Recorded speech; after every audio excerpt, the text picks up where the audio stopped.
নমস্কাৰ কৰ্মচাৰীলৈ তিনিটা গুৰুত্বপূৰ্ণ খবৰ। প্ৰথমটো খবৰ, পঞ্চায়ত গ্ৰাম উন্নয়ন সহ 11 বিভাগৰ 1277 গৰাকী কৰ্মচাৰী ভৱিষ্যত অনিশ্চয়তাত। এই সম্পৰ্কত প্ৰকাশ পাইছে এটা বিশেষ বাতৰি। মুখ্যমন্ত্ৰীৰ নিৰ্দেশৰ পাছতো পঞ্চায়ত আৰু গ্ৰাম উন্নয়ন সহ 11 বিভাগত কৰ্মৰত 1277 গৰাকী PF, RBM, casual, fix pay, work charge আৰু মাষ্টাৰৰ কৰ্মচাৰীৰ ভৱিষ্যত অনিশ্চিত হৈ পৰিছে। অভিযোগ অনুসৰি পঞ্চায়ত আৰু গ্ৰাম উন্নয়ন বিভাগৰ উপৰি বিত্ত, জলসম্পদ, জলসিঞ্চন, শিক্ষা বিভাগ, ভূমি সংৰক্ষণ, পাহাৰীয়া অঞ্চল বিভাগ আৰু উদ্যোগ বাণিজ্যিক ইত্যাদি বিভাগত বিগত 25-30 বছৰ ধৰি সামান্য পাৰিতোষিক লৈ এওঁলোকে কৰ্মৰত হৈ আছে। আৰু সংশ্লিষ্ট কৰ্মচাৰীসকল কৰ্মৰত হৈ আহিছে আৰু এই কৰ্মচাৰীসকলৰ ফাইল সংশ্লিষ্ট নিজ নিজ বিভাগৰ পৰা বিত্তীয় অনুমোদনৰ বাবে বিত্ত বিভাগলৈ 5 বছৰ আগতে প্ৰেৰণ কৰা হৈছিল। বিত্ত বিভাগে 3-4 বাৰ বিভিন্ন প্ৰশ্ন কৰি বছৰৰ পাছত বছৰ পাৰ কৰি থকাৰ মাজতে ভালেসংখ্যক কৰ্মচাৰী তেওঁলোকে ইতিমধ্যে অৱসৰ গ্ৰহণ কৰিছে আৰু লগতে বহুজনৰ মৃত্যুবৰণো হৈছে। নিয়মীয়া কৰ্মচাৰীসকলৰ সমানে কাম কৰিও অতি সামান্য পাৰিতোষিকেৰে জীৱন সংগ্ৰাম কৰিবলগীয়া হৈছে তেওঁলোকে মুখ্যমন্ত্ৰী ডক্টৰ হিমন্ত বিশ্ব শৰ্মাই কৰ্মচাৰীসকলৰ casual, fix pay, work charge আৰু মাষ্টাৰৰ কৰ্মচাৰী হিচাপে ন্যূনতম পাৰিতোষিক প্ৰদান কৰা সম্পৰ্কীয় ফাইল বিগত 3 বছৰে বিবেচনা কৰি আছে। কিন্তু এইলৈ সুফল নোপোৱাত বিমৰ্ষ হৈ পৰিছে কৰ্মচাৰীসকল।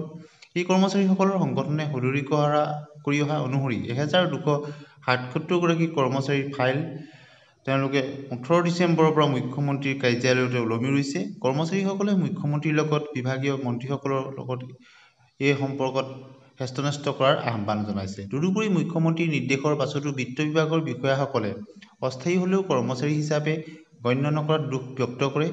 যিসকল কৰ্মচাৰীয়ে জিলা পৰিষদ, আঞ্চলিক পঞ্চায়ত, গাঁও পঞ্চায়ত অথবা যিকোনো বিভাগৰ কাৰ্যালয়ত পুৱা তলা খোলাৰ পৰা তলা বন্ধ কৰালৈকে বিভিন্ন কামত নিয়োজিত হৈ কৰ্ম সম্পাদন কৰি আহিছে, সেইসকল মানৱীয়তাৰ খাতিৰতে স্থায়ীকৰণ তথা ফিক্স পেভুক্ত কৰাৰ আহ্বান জনাইছে। দ্বিতীয়টি খবৰলৈ আহিছোঁ। শিক্ষকৰ বদলিৰ বাবে শীঘ্ৰেই মুকলি কৰা হ'ব পৰ্টেল।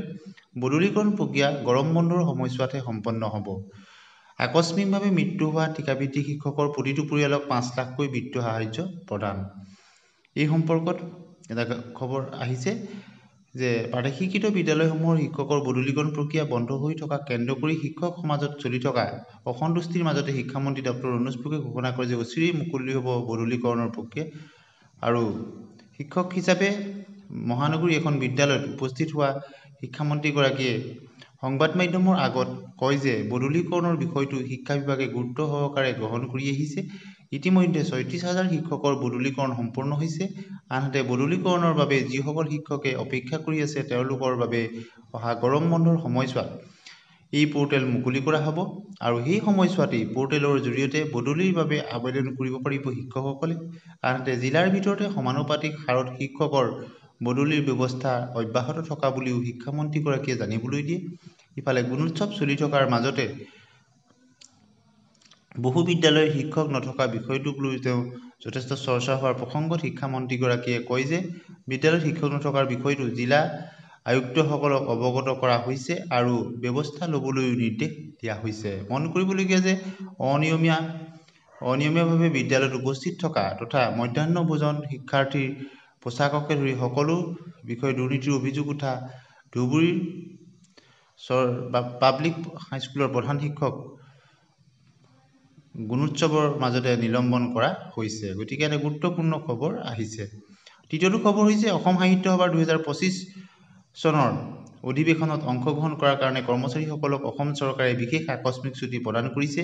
2025 চনৰ 31 জানুৱাৰীৰ পৰা 4 ফেব্ৰুৱাৰীলৈকে বজালী জিলাত পাঠশালাত অনুষ্ঠিত হ'বলগীয়া আগন্তুক অনুষ্ঠানত অংশগ্ৰহণৰ অনুমতি দিবলৈ চৰকাৰী কৰ্মচাৰীৰ প্ৰতিনিধিসকলে এই ছুটি লাভ কৰিব। অৰ্থাৎ তাত যিসকল বিষয়ববী আছে তেওঁলোকে বিশেষ ছুটি লাভ কৰিব। ৰাজ্য চৰকাৰে জাৰি কৰা আনুষ্ঠানিক অধিসূচনা অনুসৰি অসম সাহিত্য সভাৰ যি অধিৱেশন আছে তাত যিসকল প্ৰতিনিধি আছে তেওঁলোকে অংশগ্ৰহণৰ কাৰণে নৈমিত্তিক ছুটি লাভ কৰিব আৰু তাৰ কাৰণে অসম চৰকাৰে এখন অধিসূচনা জাৰি কৰিছে। ৰাজ্য চৰকাৰে জাৰি কৰা আনুষ্ঠানিক অধিসূচনা অনুসৰি অসম সাহিত্য সভাৰ প্ৰতিনিধি হোৱা চৰকাৰী কৰ্মচাৰীসকলক 2025 চনৰ 31 জানুৱাৰীৰ পৰা 4 ফেব্ৰুৱাৰীলৈকে ছুটিৰ অনুমতি দিয়া হ'ব।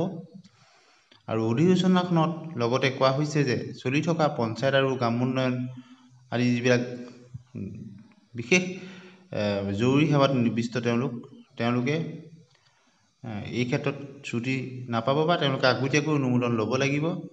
কোনো ফ্লেগশ্বিপ চৰকাৰী কাৰ্যসূচী ৰূপায়ণৰ সৈতে জড়িত প্ৰতিনিধিসকলে ছুটিৰ সুবিধাৰ পৰা লোৱাৰ আগতেই সংশ্লিষ্ট কৰ্তৃপক্ষৰ পৰা পূৰ্বতে তেওঁলোকে অনুমোদন ল'ব লাগিব। অৰ্থাৎ তেওঁলোকে আগতীয়াকৈ যি ডিউটিত ইমাৰ্জেঞ্চি সেৱাত তেওঁলোক জড়িত হৈ আছে তাৰ পৰা তেওঁলোকে আগতীয়াকৈ অনুমতি লোৱাৰ পিছতহে এই বিশেষ নৈমিত্তিক ছুটি তেওঁলোকে ল'ব পাৰিব। গতিকে আজিৰ এই ভিডিঅ'টোত এই 3টা গুৰুত্বপূৰ্ণ খবৰ আপোনালোকক আগবঢ়াই দিলোঁ। ধন্যবাদ।